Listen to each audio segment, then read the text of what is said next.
Oh hi! Thanks for tuning in. Voting is underway and on election night we'll be live. Come by, share a beer with your friends, and chat with me. Which may be a bit tough, but whatever questions I can't get to, I'll answer in the episodes that follow. If you'd like to volunteer and help out, please send us a PM on Telegram. The coronavirus is on the rise again, and the flu season has started as well here in the US. I hope you are all staying healthy, wearing a mask, and keeping safe. I understand wanting to go back to normal, so be responsible while doing it. If you need to gather, wear a mask, stay outdoors, and socially distance. Daily COVID cases in the US are back up to over 50,000 a day, with one day this week hitting 70,000 new cases.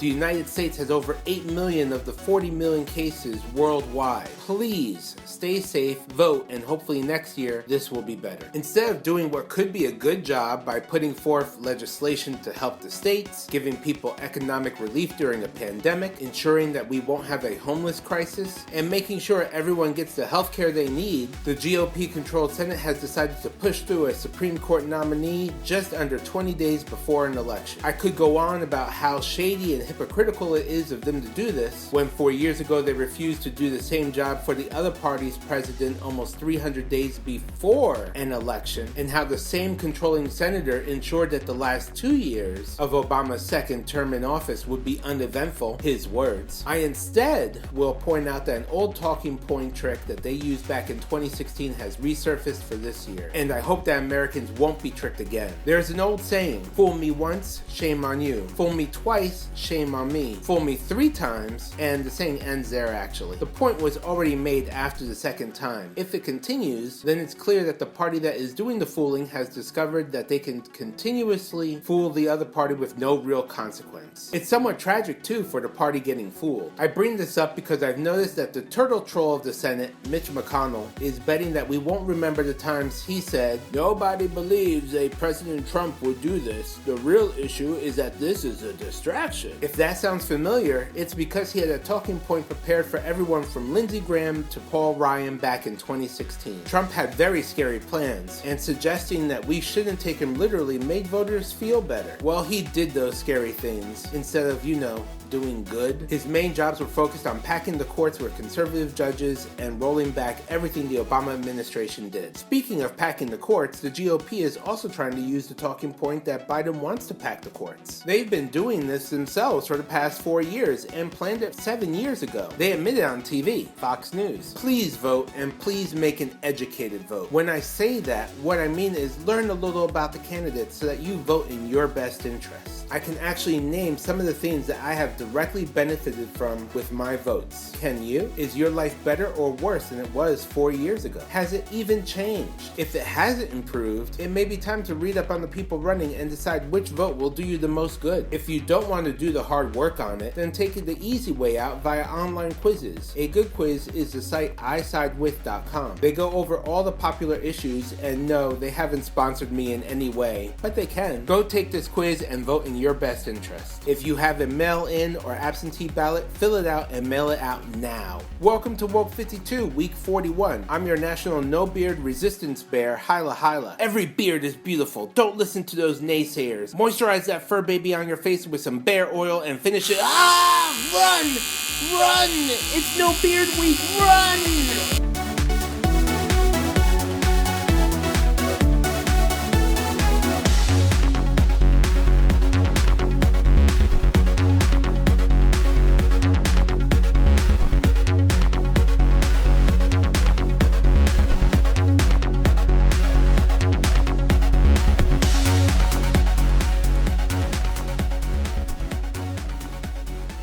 Trump is having rally after rally saying he's immune, then offering to kiss guys and beautiful women. He's calling Biden the worst candidate and is saying he should get 12 years in office. If Trump loses this election, he'll have to deal with all the lawsuits and investigations that the presidency has protected him from. U.S. intelligence agencies have warned the White House that Rudy Giuliani is under investigation and being manipulated by Russian intelligence. Trump doesn't seem to be doing anything with the information. After Trump refused to do a virtual debate this week, ABC held a town hall with Joe Biden. NBC then arranged a dueling town hall with Trump on the same day and time. NBC faced some backlash for the decision decision that made people choose which one they had to watch. Biden had a normal town hall, while Trump came off combative with the moderator as he continued to push conspiracy theories and lie. Mayor Pete, more like SlayorPete, as he comes off the most relatable at the moment. Pete turns out to be a secret weapon for Biden on various media outlets. Red states see long lines at polling locations in non-white areas. Boom! 52 seconds. Thank you for watching. If you like these news blasts, feel free to share a bear with your friends. You can also like, comment, subscribe, and click the notifications alert bell to stay woke 52 times a year in 52 seconds of news. Want more news with your favorite news bear? Feel free to stay to the end to watch some clips or images with me. As I mentioned earlier, on November 3rd, I'll be live. If you'd like to be a part of the show as a fursuiter and discuss some of the issues and the candidates, contact me on Telegram and I'll have you on as a guest on the show. Bye for now.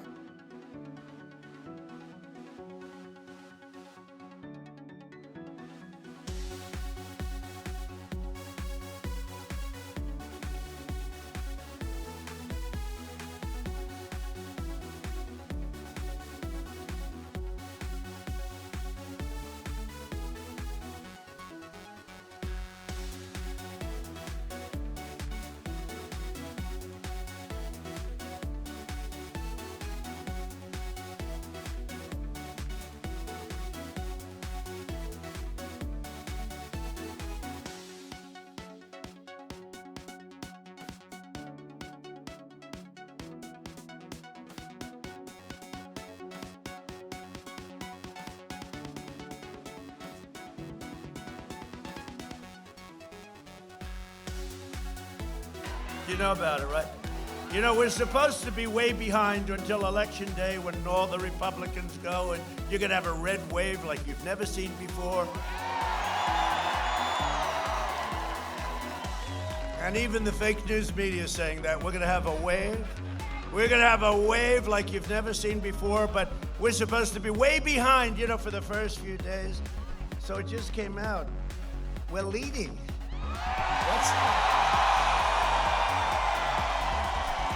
Early voting. But let's not talk about it. It doesn't mean, you know what they call that? An early maybe signal, right? Maybe. Yeah, no one believes the Supreme Court is going to strike down the Affordable Care Act. What this is really about is trying to change the subject away from this extraordinary nominee who's before the Senate. Employers like the Trump said yesterday that bringing people together was what it should want to be. make sure that they don't get COVID. Right? I mean, you saw the group of undocumented immigrants, for example, who worked for Donald Trump and showed that they actually paid more in taxes than he did. The workplaces that they're in are workplaces where all different people are and customers too. And I think we would all agree that we want everybody, regardless of their immigration status, to be free of this deadly virus. So just going back to my original question about the things that, you know, when you run for president, you have a record on all of these issues. And then we've seen that record and her stance on them changing over time. So there's no doubt she's going to be asked about that tonight. Can you give us some insight into what she might say to justify why she was for Medicare for all then and is not for it now, for example? Well, there's a classic parlor game of trying to find a little bit of daylight between running mates. And if people want to play that game, we could look into why an evangelical Christian like Mike Pence wants to be on a ticket with the president caught with a porn star, or how he feels about the immigration policy that he called unconstitutional before he decided to team up with Donald Trump. If folks want to play that game, we could do it all night. But I think what most Americans want to hear about is, are our families going to be better protected than they have been by this president who's failed to secure America in the face of one of the most dangerous things ever to happen to our country?